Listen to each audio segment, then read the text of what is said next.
My guest today is Sam Davis, an Oscar-nominated filmmaker with a foundation in cinematography. Now, after graduating from USC School of Cinematic Arts, he produced, shot, and edited the Academy Award-winning Netflix short, Period, End of Sentence. Since then, his films have gone on to receive honors at Sundance, Tribeca, and South by Southwest, among others. Then in 2023, Sam was nominated for an Emmy for his cinematography work on the South by Southwest winning New York Times Opt Doc Long Line of Ladies, which he also produced under his banner Junk Drawer. Now, he later produced and shot the Disney Plus short Nai Wài Pó, which was nominated for an Academy Award in 2024. And he collaborated with Sean Wang as the cinematographer on the Sundance Film Festival breakout Dìdi, which won the Audience Award. But he is here today to discuss the much talked about short film, The Singers. So, ladies and gentlemen, let's welcome Oscar nominated filmmaker Sam Davis and his short film, The Singers, to the show. Welcome, Sam. Thank you, Ward. What an Well, intro.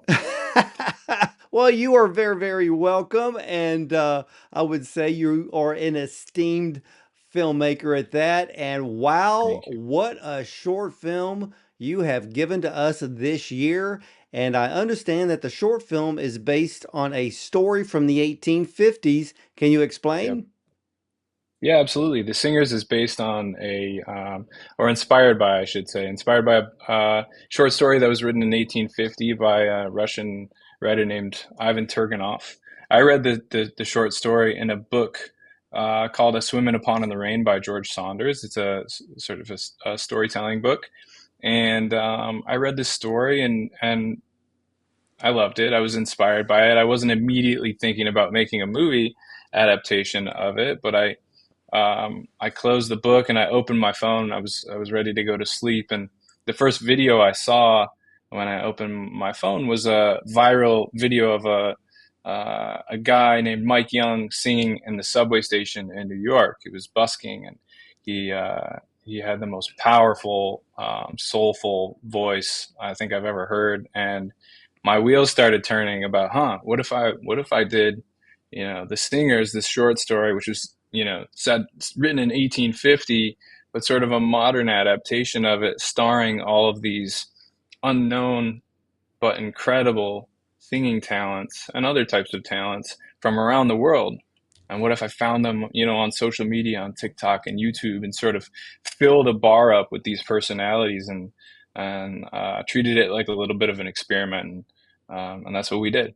You know, in real when I watch this film, in real life, getting a bunch of men to sing for a six pack of beer and $100 sounds really doable. But the question is, will men allow themselves to be vulnerable to showcase maybe a hidden talent that goes against their idea Right, of masculinity? right. Yeah, that's one of the things that struck me when I first read the short story is, you have this group of kind of downtrodden old men, and the last thing you expect is for them to be vulnerable and express themselves through art. But when they do, there's this sort of profound moment of connection and catharsis, and so that's really the heart of the story is what happens when you allow yourself to kind of be open and vulnerable, especially with men. I think, I'm from a small town in Michigan, and where I grew up, um, it's not common to do that. I had a football coach dad. I grew up in that world, and really, I grew up kind of wanting to be tough and to suppress that kind of thing. Um, but yeah, if you can just have the courage to kind of say or sing what's on your mind, it can be really beautiful and really healthy. I had a late friend of mine who was a multi-platinum record producer. And he told me one day, he said, all the people that we hear on the radio or see on television that sing, he said there is far better talent out there Mm. that we will never know about. And when I watched your film, his words came back into my mind and I went, wow. I think your short film has one of the most powerful backstories I've ever read. So, no script, first time actors, and you filmed it on 35 millimeter. So I think the whole idea was extremely ambitious, Yeah, really visionary in a way. So why did you want to thank go you. that route?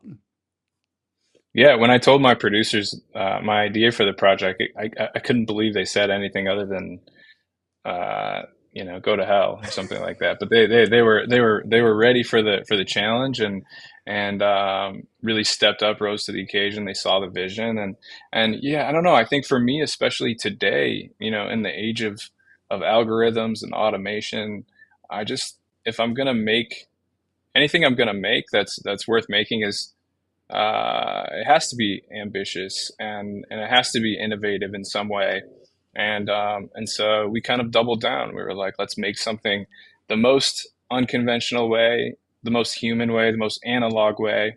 Let's take a lot of risks and big swings, and some of them will pay off, and some of them won't.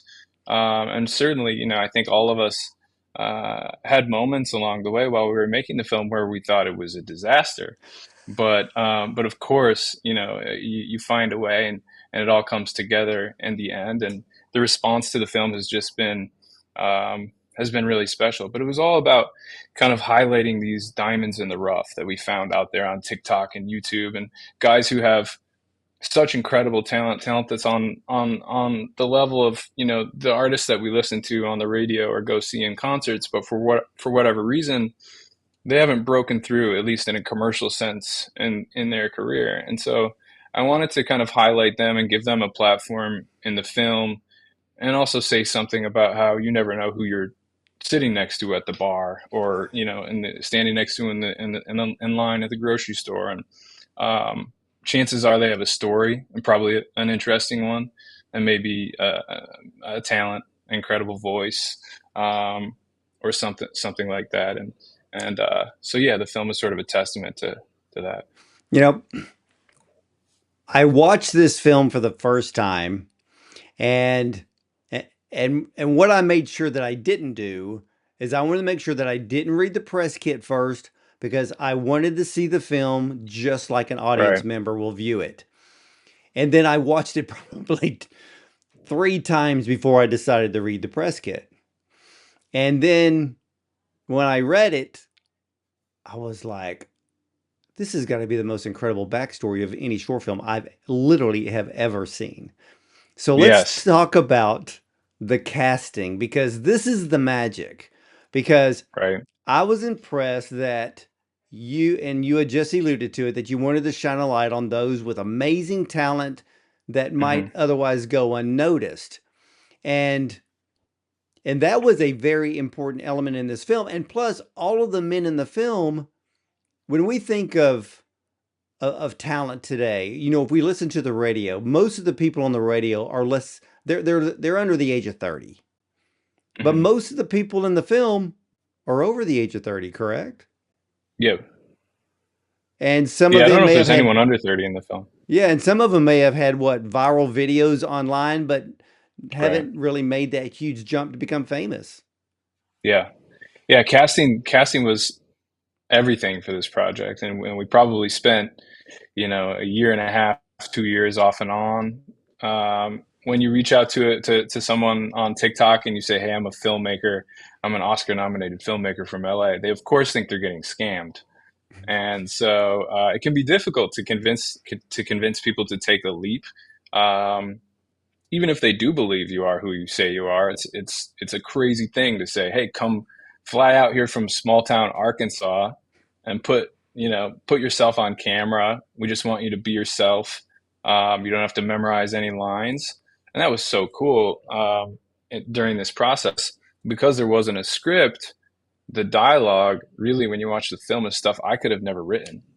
It's just a muffin from who came out here from who I discovered in a TikTok video that probably had like 50 views, deep in some late night, uh, you know, um, internet deep dive, I stumbled upon a video of him heckling people at a hardware store in Arkansas that someone else had posted. It wasn't even his account, but I was like, I gotta have this guy. He's not a singer, but he has this. It was about curating chaos in a sense, and I knew that if I could get him there, he would sort of stir the pot and add to this. You could think of it like a soup, making a soup out of characters and putting them all in a bar for a few days and kind of seeing what emerged. But anyway, Muffin is his name. Yeah, we tracked him down. We called the hardware store, figured out where it was with help from my casting director Natalie Lynn, and we got in touch and convinced him to come out, and he totally steals the show. And the stuff that he says is stuff I could have never dreamt up. Not just him, but the other characters too are really. It was writing the script, so to speak, which happened live on the day while we were filming, was a collaborative effort between myself, each cast member, and my producers, and really everyone who was there near the camera on the day. And it was, but yeah, casting the film there were a lot of hurdles. There were a couple people who were important who didn't end up coming through at the last minute, and we had to pivot. That's just it's what you ask for when you try to do something like this unconventionally. If we didn't want any surprises, we would have cast the film on Actors Access and all the usual channels. So it comes with the territory, but yeah, it was really rewarding working with these people who had never been on camera before, and letting them bring themselves, to the screen and write the script in that way. I'm really shocked that the speaking parts were unscripted. Hmm. What Yeah, makes a lot of the people who see the movie have no idea that it was this sort of an experiment. But I guess that's a testament to their ability to um, just be organic in front of the camera and to trust the process. Yeah, and now when I'm thinking about it, that is extremely ambitious if you're working with 35 millimeter film. Right. And then How there's did you that on top of all of it. how did you handle, I mean, how did you handle multiple takes? Well, I come from a documentary background, and I fell into this niche maybe 5 or 6 years ago where I'm a cinematographer originally before I ever really directed. I always think of myself as a filmmaker more than anything, because especially with docs, you're like, it's a four-person crew, and everyone's kind of wearing every hat. But in documentaries and shooting documentaries on film, um, the method that I sort of taught myself, I guess, was just to, and I'm sure filmmakers have done it forever, but um, we don't slate anything on documentaries, of course, because there's nothing more unnatural in a documentary than clapping a thing in front of people's face and then saying, "Go ahead, now be natural, act like you're not on camera." And so we took the same approach here. We didn't slate anything at all. We got everybody in the bar, and we would just sort of bop around, and I would sort of incite a conversation or a scene between, however many characters. And as far as they knew, it might be a 20-minute long take. Of course, I'm not actually rolling for 20 minutes. I'm my fingers on the button the entire time, and I might roll 3 of those 20 minutes, but they get lost in a real conversation. Or even if it's something that's a little bit more constructed and a little bit more narrative, um, we get them going, and then I'm just record, cut, is any time that it's promising, and that's kind of how we did it. It was really experimental in the approach, but I want to keep kind of building on this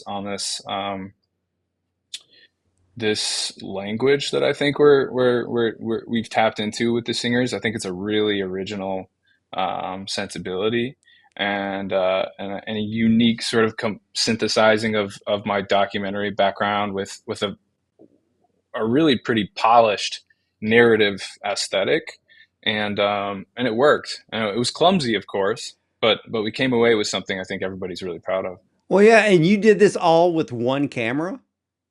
Yeah. Yep. Single cam.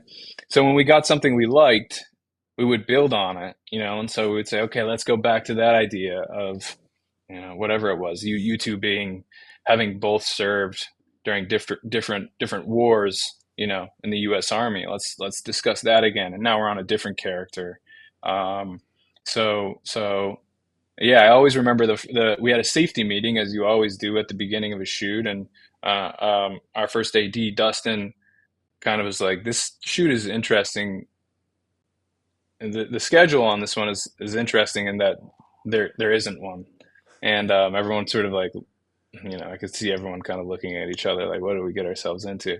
And but everyone, we had the best crew. A lot of people were paid very little or nothing at all. There were a lot of young filmmakers who came out to have the experience of being on a set or a celluloid shooting set.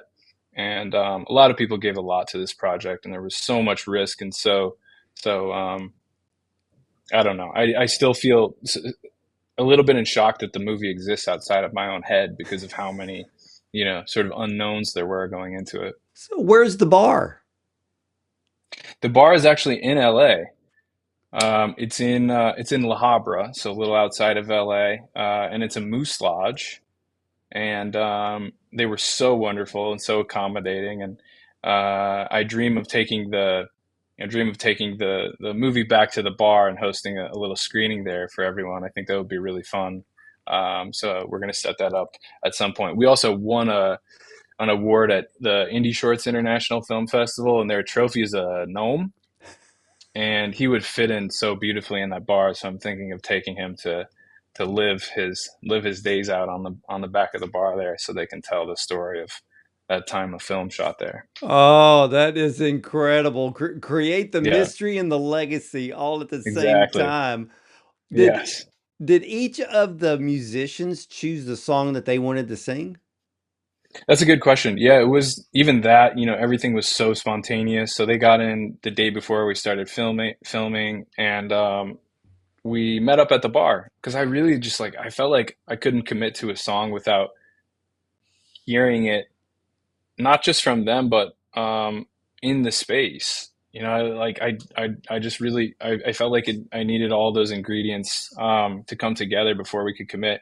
So we had like a short list, maybe of 5 or 10 songs for each character, and we just sat down together and I had them sing the songs in the bar, and it was a conversation between us. What feels good, what's the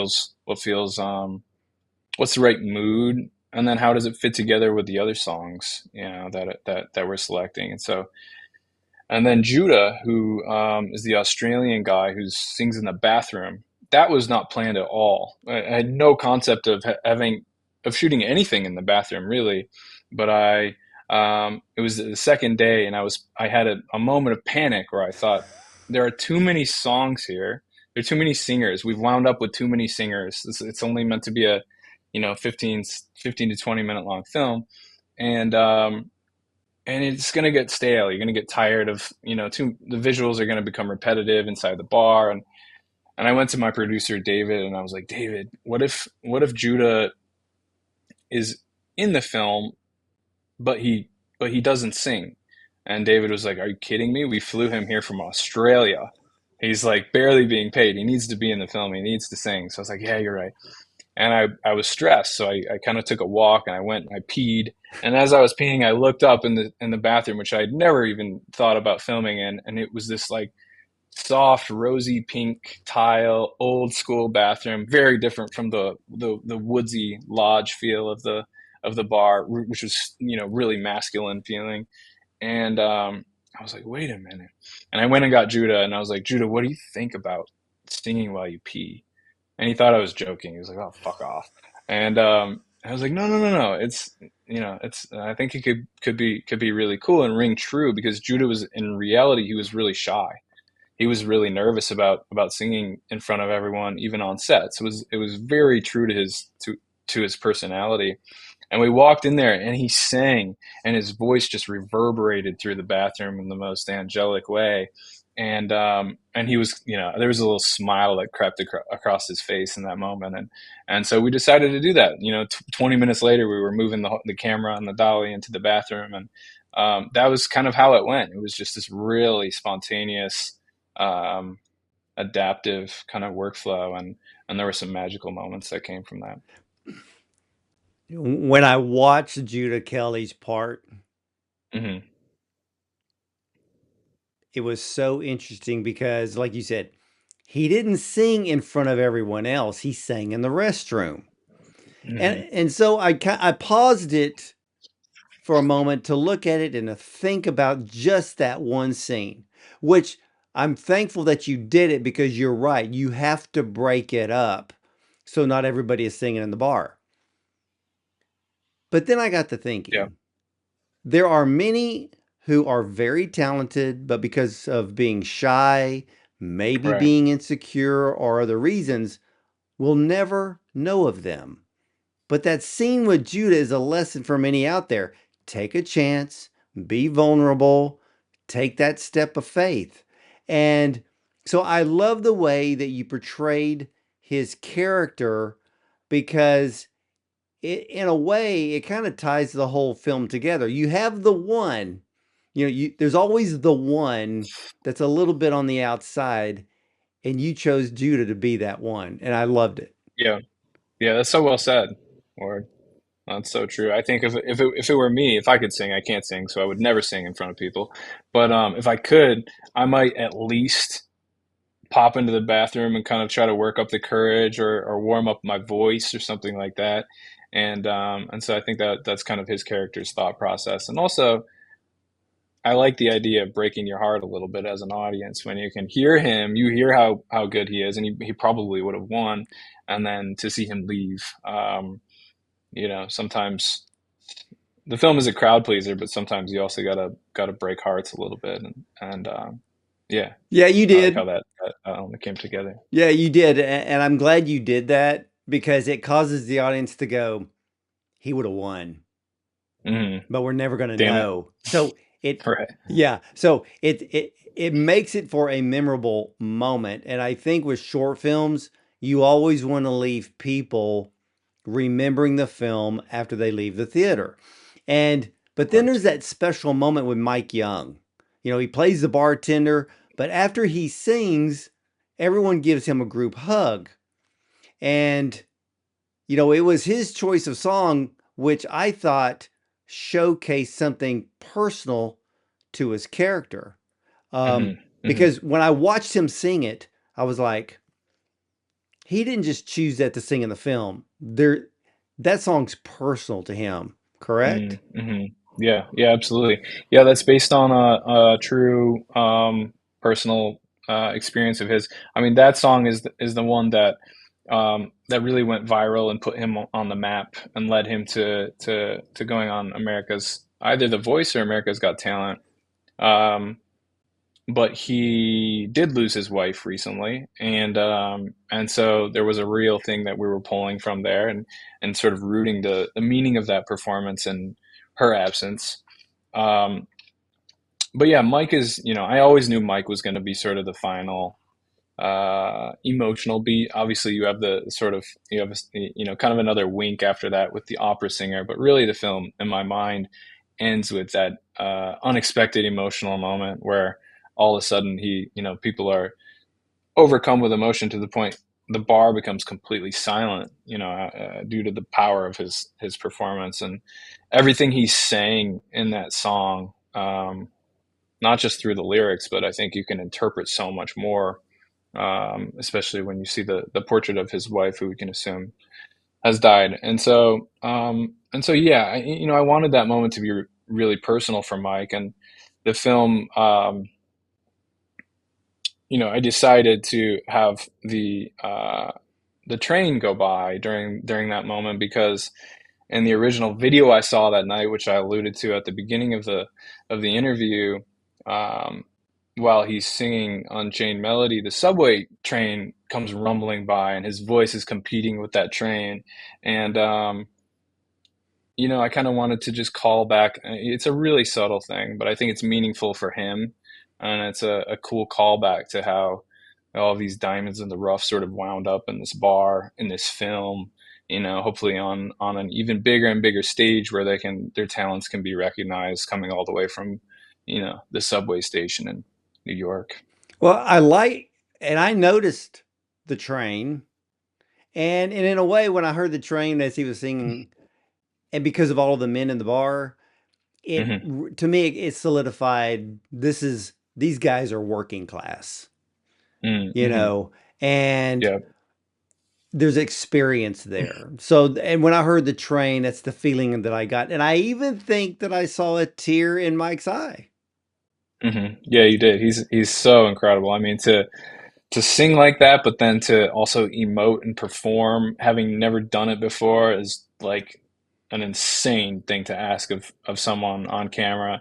And from my perspective, to be behind, looking through the viewfinder and hearing the film purring through the magazine, all of those elements kind of coming together in that moment. That felt like the sort of climax of like pulling off this great experiment of bringing all these people together from around the world who had never done anything like this before, capturing it in the optimal cinematic, most nostalgic, magical format of 35 millimeter. And yeah, that was a huge moment for the film, I think, and I still can't believe we pulled it off. Well, let me ask you about the audio because I got to wondering between the speaking parts and the singing, Yeah. did you have to change the way that you recorded the audio, or did you just do it raw?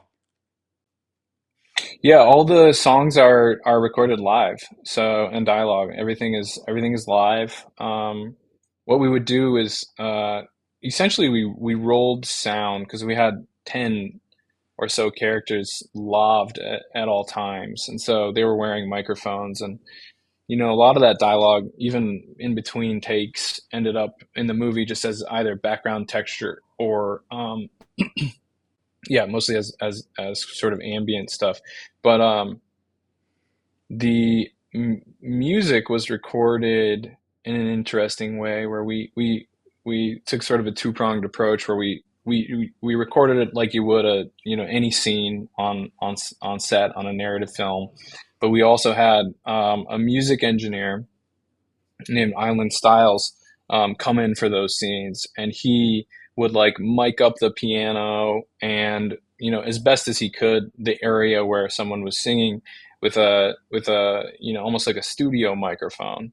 And so in the mix, we were able to kind of dial in that exact right. We didn't want it to feel overly polished or like re-record the vocals like you would a musical. We wanted it to feel documentary in a way, like this is really happening in this bar. And so it was about finding that balance in the mix of polish and rawness. And but yeah, all the music was recorded live, so there's no re-recording or anything like that, which is another thing that I'm really proud of, and I think kind of sets it apart from your average musical. In a way, the movie is a musical. It's like this unexpected sort of docu narrative musical in a way. So very unique, I think, tonally.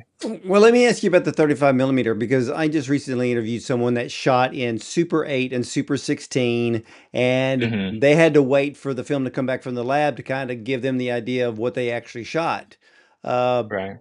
how did you know what you were actually what your look was going to be on 35 millimeter? Did you have to wait from the lab, or I guess maybe Yeah. was it an RE35 that you used? Yeah. Yeah.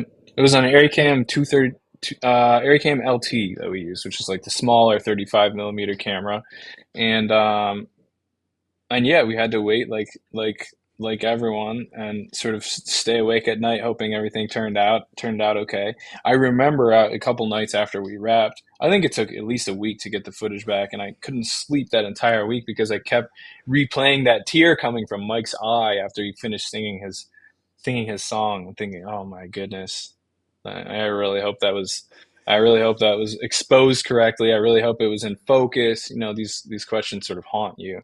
And our camera assistants, Joe and Eric, did an amazing job, and um, everything turned out as expected. But yeah, there's always the unknown with film, but I think it forces people to bring their A games and really be alert and really be intentional with the filmmaking process. Well, how big was the challenge of filming on film in low light? That's a good question too. We because the space was so controlled, we kind of owned the bar for those days where we were filming. We could really light it at whatever exposure level we wanted. But I wanted to, theoretically, we could have really overlit the bar and made it very bright, and then just shot it with filtration or shot it at a lower stop, and um, and it would have read similarly dark. But I cared so much about there being, with these being first time actors, it was so important that the atmosphere was real and not just a construction, a filmmaking construction.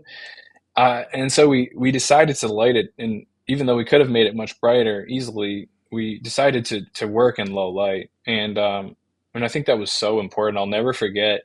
And people who visited set, or people who came on maybe for day two who weren't there on day one, were, and even myself, I would like go outside for a minute and to get fresh air for lunch or whatever, and walk back in, and it was like walking into a completely new world, walking onto that set, which had been dressed really beautifully by my production designer Michelle, and it was full of, anytime they could get the opportunity, someone would hop on the piano and just be playing, not even for a scene necessarily, and it was full of smoke, and you looked around and all these textured, faces that had such stories behind them were kind of in semi shadow looking around, and people were chatting, and it was really transportive in a way, and I think that was kind of profound for me. I don't think I've, in everything I've shot, whether for, as a DP or filmmaker or documentary narrative,